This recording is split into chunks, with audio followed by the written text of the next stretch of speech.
간밤 해외 증시의 마감 동향과 주요 소식들 외신 통해서 살펴보겠습니다. 오늘 새벽 뉴욕 증시는 다수의 경제 지표 호조와 중동 지역 분쟁 해결에 상승 마감했습니다. 이 소식 블룸버그 통해서 살펴보겠습니다. 현지 시간으로 21일 블룸버그 통신은 뉴욕 3대 지수가 일제히 강 보합권에서 거래를 마쳤다고 전했습니다.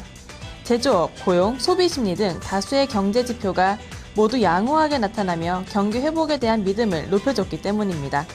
여기에 이스라엘과 하마스가 가자지구 교전 사태에 대한 휴전 협정에 합의하며 지정학적 리스크를 완화시킨 것도 증시에는 호재가 됐습니다. 전일 유로존 재무장관들이 그리스에 대한 구제금융 협상을 타결하지 못했지만 26일로 예정된 회의에서는 반드시 결론을 내겠다고 밝힌 점도 제한적인 상승 흐름을 유지하는 데 도움이 됐습니다.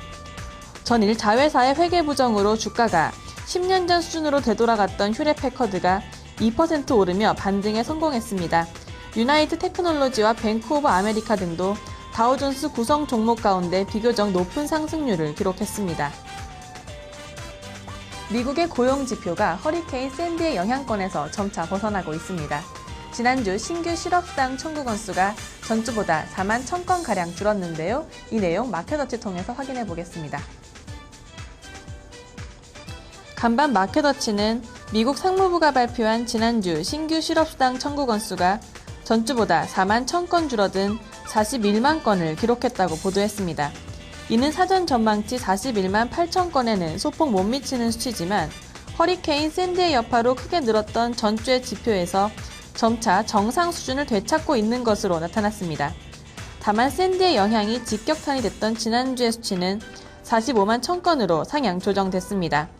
전문가들은 지난 2005년에 허리케인 카트리나 피해 당시와 비교하며 샌디의 영향력은 앞으로 몇 주간 더 지속될 것이라고 진단했습니다. 변동성이 적은 4주간의 평균 청구 건수는 9,500건 증가한 39만 6,250건을 기록했습니다. 내일 블랙 프라이데이를 시작으로 미국의 연말 본격적인 소비 시즌이 시작되는데요. 애플 역시 세일에 나설 것이라고 예고했습니다. 이 내용 CNBC 보도입니다. 지난밤 CNBC는 애플이 블랙 프라이데이를 맞아 하루 동안의 세일을 진행한다고 보도했습니다. 애플은 지난 20일 고객들에게 11월 23일 하루 동안의 쇼핑 이벤트가 진행된다는 제목의 메일을 발송했는데요. 이 이벤트에서는 미국 서부 지역을 기준으로 자정 온라인 마켓에서부터 개시가 됩니다. 다만 애플은 어떤 제품에 대해 가격 할인을 진행할지는 공개하지 않았는데요. 아이패드가 그 대상이 될 것이란 게 가장 큰 지지를 받고 있습니다.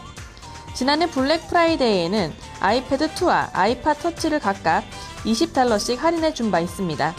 다만 CNBC는 지금까지 아이폰에 대한 세일은 한 번도 단행된 점이 없다는 점을 들어 이번 세일 품목에서도 빠졌을 것으로 예측했습니다. 한편에는 뉴욕 증시에서 애플은 강 보합권에서 거래를 마쳤는데요. 주가는 여전히 고점 대비 20% 이상 하락한 상태입니다. 지금까지 외신 브리핑이었습니다.